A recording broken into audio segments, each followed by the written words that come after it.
Hello, Adrian here. It's been more than 8 months since the last video. I have not been idle with the making of the game. I just go by the assumption that if I can't show something or don't have anything to show, I just don't make the material. You'll have to forgive me for that. I can't spill material like some in the style of, oh look, here's a new graphic for the new XYZ card. Some of you have asked me what the situation is with the game. But not everyone has the time to follow Discord. I understand that. Because the game may seem dead. But to the point. At the time I am writing this script, it is the 30th of December, 2024. I never knew how to program. I was at the mercy of freelancers who can code. So that my complaining doesn't come out, I'll say that up to 4 times a piece. The problem was largely that the script that was built on Unity allowed me to build a card game that was more like Hearthstone. The problem I had with the first freelancer was that while he did what I wanted him to do, the speed at which he did the work made me feverish. Because it's not the pace of work itself that's the issue here versus the constant vacation trips. My logic is, if you know you're going on vacation, then why the hell are you taking a job? Especially since you're taking a vacation 3 times during this one job. Seriously. I got mad because this is disrespectful to the time that passes. The second freelancer is a big unknown. He was supposed to do what I expected. He seemingly did, but just before finalization, he melted away. I don't know what's going on with him, because since then, and it will be about 3 months, he hasn't given a sign of life. He didn't cheat me because I didn't pay him, and I don't know what happened that contact broke off. But it caused a negative psychology in me. My morale was close to zero. I decided that it was necessary to act more formally.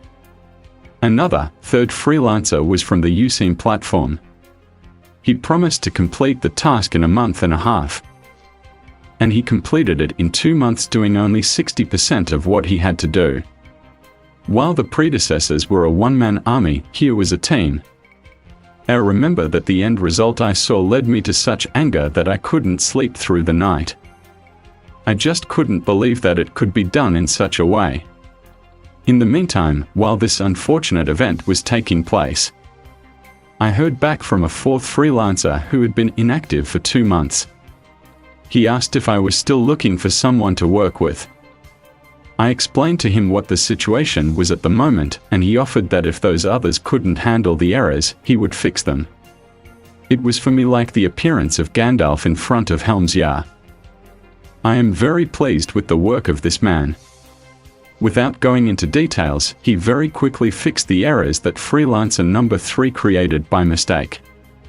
And he also completed every order in no time. At this point, I think I can create 99% of the cards for the first set. I have 100 cards made out of 252. I have already made all the cards for Rykurian Swarm. In turn, for Silkoid Civilization, I have just finished creating unit cards. The essence of the fact that I can't create all the cards are minor errors that appear not with a particular type of card, but some single one that has a unique effect. I will not yet tell you what specific cards will appear, because I am not sure if these are what they will be. Sometimes my ideas have to go by the wayside because they collide with reality, which doesn't allow cards to work that way. It sometimes happens that after some time, when I go back to review the cards I created earlier, my reaction is more or less like this. Holy Jesus! What is that? What the fuck is that? At the moment, such major errors relate to the turret card, which did not exist in this script. It requires a specific action. The problems that this type affects are units that have the effect of destroying a turret or taking away its ammunition cannot target these cards. The artificial intelligence has a problem with turret deployment. Something is wrong with recognizing the cost of a card, because if its cost is 0, it plays it. On the other hand, when something has a cost, the AI tries to play the card even though it can't, and I wait until it finishes the turn. Another problem is a certain card that adds stamina to itself. It is about the Rykurian bunker. Other than that, I don't see any problems. I also decided to do away with some keywords. I think I can already discuss the keywords for the first set, because I don't think I should eliminate any more of the ones that already exist.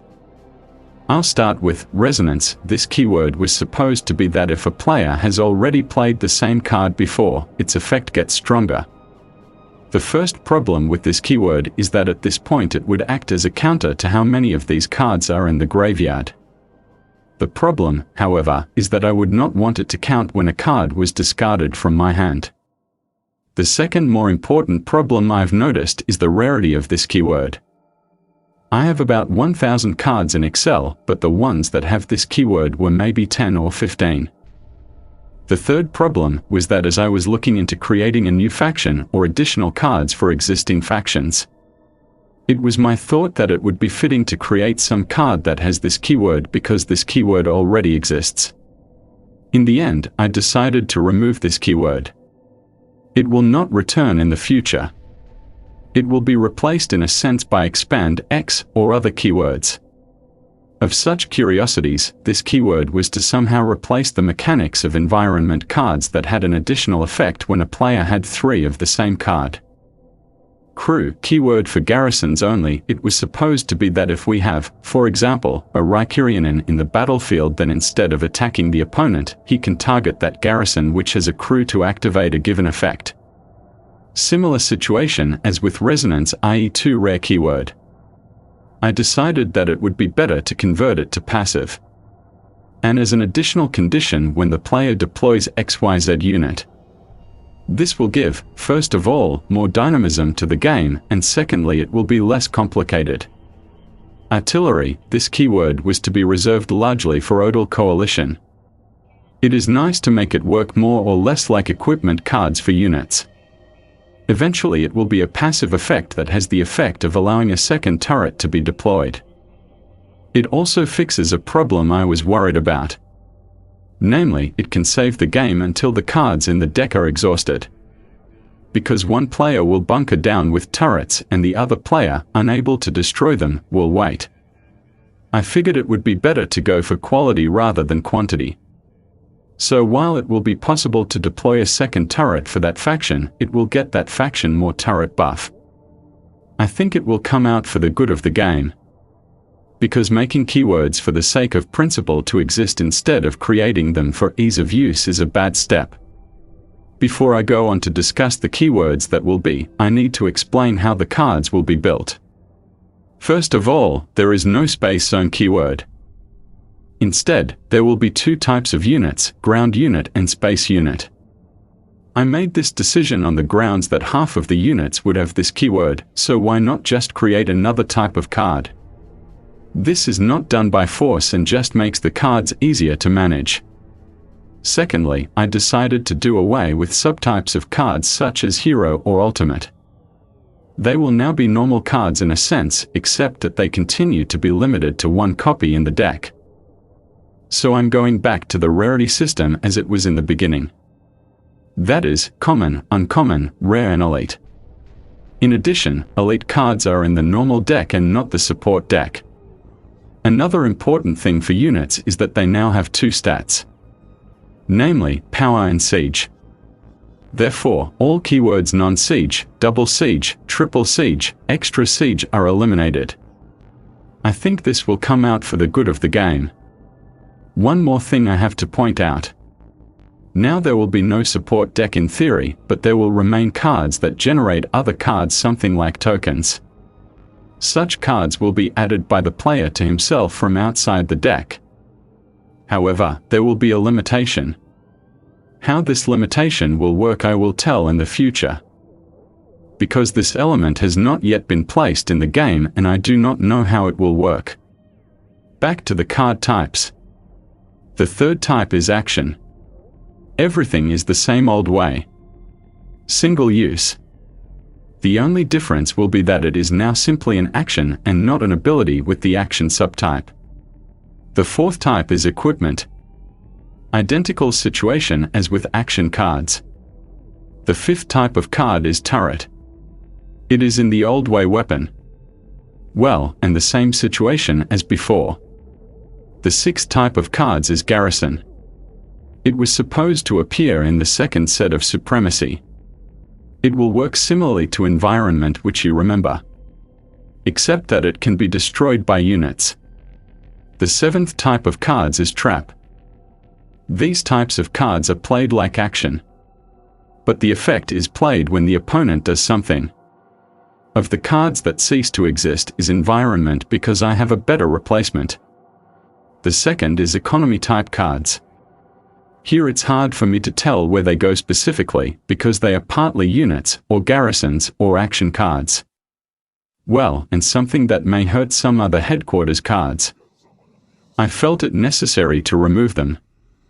Although this may not seem like a problem since these were the beginnings. But as I kept designing more and more factions, well, and to each one I gave 3 new headquarters, moreover to existing ones 1 new headquarter. I was starting to run out of ideas. Because the problem is not to come up with HQs, but to come up with them in such a way that they don't become a finish line in the game. He wants to avoid a situation where everyone would play with 1 HQ all the time because his abilities are strong. But don't worry, I have found a solution for this. Well, some effects will become action cards, and the HQs themselves can become elite units or elite garrisons. This makes more sense, and I will be able to make interesting elite units. Because in a sense, the bars were already such elite units. The economy in its current form will look similar to the one you know from Hearthstone. Each player gets 1 economy point every turn and draws 1 card. There is no longer a decision of what a player wants more of or a little of each. This was due to the fact that previously you could destroy the economy. In a sense it will continue to be possible, but that's for another YT material. Another issue was that it was very cumbersome for novice players. Well, since there are now no economy cards that limited the ability to play with multiple factions, so now a player can put a maximum of 2 factions in one deck. At this point, this is probably the only limitation. But this may change. Well, and now the keywords that will appear in the first set, Reprisal, previously it was under the name Trap. But since there is now a card type with the same name, I decided to make this substitution. Besides, the name fits better. The thing I have to mention is the limitation of this mechanic, which is due to the design of the script on which the game is built. It would be more complicated programmatically. Therefore, cards that activate after the player takes damage will have effects that do not require player intervention. Perhaps something will change in the future, but I can't promise that. I am forced to this limitation. Ground Guardian and Space Guardian keyword was divided the same as the type of unit cards. Ground Unit protects against Land Unit attacks and Space Guardian protects against Space Unit attacks. An important change is that the player does not choose whether to block or allow to attack. These cards block the opponent's attacks. As for Space Units, they can attack HQ if the player had Ground Guardian, and the same situation in reverse. Passive, Assault, Offensive, Defensive, Rush, Killer, Last Wish, Unarmed, everything the old way without changes. Team type is updated and limited to the type. That is, if there is a mecha team, only mechs get reinforced. Anti-space, keyword which is that land units can attack space units. This mechanic already existed in the first set of Supremacy. I, on the other hand, was going to introduce this keyword in the second set so as not to complicate things too much. But in the end I decided that it would be easier for everyone. Expand X, this keyword replaces Overcharge. As a reminder, a player, after playing a card, could pay extra for a better effect. Expand, on the other hand, works in such a way that I play, for example, a card that costs 3 and has an expand of 8. This keyword counts the maximum number the player has of economy. That is, if I have, for example, 6 maximum economy, the effect will not be played. This makes the mechanics work more automatically and is not too difficult to figure out. Barrier X, keyword that was to appear in the second set of Supremacy. It relies on the fact that the player must pay X additional resources before targeting that particular card that has a barrier. This applies to any activity except attacking.